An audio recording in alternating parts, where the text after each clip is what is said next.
Hey, what's up guys? It's Carl, and today I'm going to be going over all of the kit that I am definitely going to die in at this weekend's Milsim West Last Stand Rostov, but at least I will leave behind a very cool looking corpse.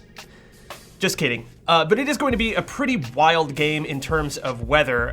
It's slated to rain for pretty much the whole event, pretty high wind and pretty low temperatures. So I wanted to give you guys a look at what my setup for this game looks like, just because it is going to be a little bit different than your average Airsoft game. So first up, let's talk about the gun that I built for this event. It is an E&L AKMS.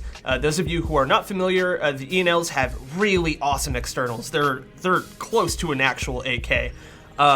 Real nice external steel quality. The internals are kind of okay, but I have upgraded them to sort of suit what I plan to do at this actual event.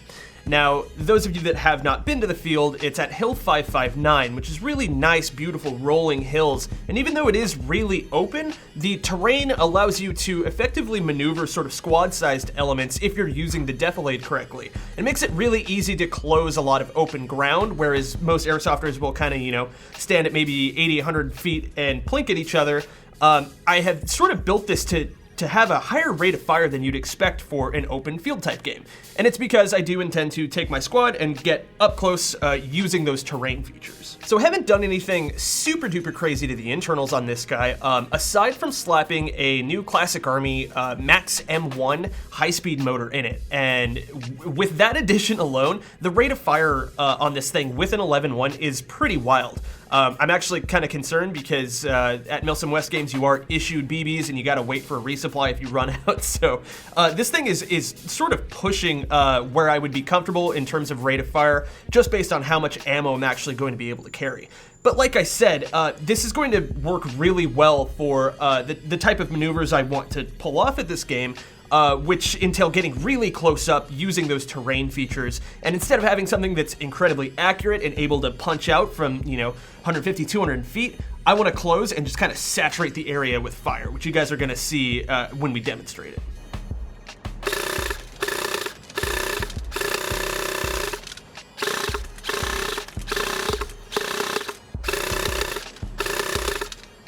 Now, lengthwise, this is a bit larger than I typically prefer for most of the games that I play, but like I said, it is a greenside type game, so I'm not really going to be hindered by having a rifle that is this large. There really aren't any structures that you have to worry about on the field where maneuvering the rifle is a problem. Now, the era that this kit is sort of built around is about a 2008-2010 Russian FSB greenside kit, like a reconnaissance kit. So the AKMS is a little bit out of place for what I'm doing, but they do still show up in photos every now and then, and there's something about this particular underfolder stock with the PBS-1 suppressor and these handguards that I lit on fire a little while ago just to give them that weathered look that I think makes the kit look super dope. Now, the rig that I'm going to be using for this setup is an SSO partisan harness. They're probably the most commonly seen rigs or pieces of gear for this era that we're attempting to portray at this game, and they're an incredibly functional piece of kit. Now, those of you that have seen my most recent videos know that I am sort of a fan of minimalist setups, and what's cool about the partisan harness is even though it's an older rig, they've been around for a while, it is still really minimal. It's everything that you need to fight in the field with a tiny bit of room for sustainment in this large butt pack with this huge buckle that you can actually manipulate yourself while you've got the rig on, but not a whole lot more than that. You've got magazines, frags, smokes, a radio, and then, like I said, this butt pack, and that's about it. They ride really comfortably, and this yoke distributes the weight really nicely on your shoulders, even though it's not a whole lot of frills in here. Like I said, it's all you need, and especially considering that you're not going to be carrying real magazines, the weight doesn't matter too much. These rigs are incredibly comfortable to wear for extended periods of time, and another cool feature is that once you've got it set up correctly, it's going to put your outer magazine pouches at about your 11 and your 1 o'clock, which is going to allow you to go prone really comfortably, and this is a game and field in which you're probably going to be doing a lot of low crawling through really gross wet grass, so not having to think about or otherwise deal with taking magazines to the sternum or the ribs when you go prone really quickly is a super nice feature. The magazine pouches hold 2 mags per pouch, so you're gonna get 4 per side, giving you 8 total, plus probably 1 in the gun. So outside of getting into a bigger firefight that maybe you should be avoiding with this type of game, you're going to be able to stay out in the field for a pretty good while. Alright, so next up is the third line rucksack that I'm going to be using at this event, and it is a little bit different and a lot smaller than the ruck that I gave you an overview on last week, so I wanted to touch on it. This is a Russian Ataka 1 pack. It is a lot smaller, like I said, but it does have some really cool features that make it sort of a bit more ideal for this type of game.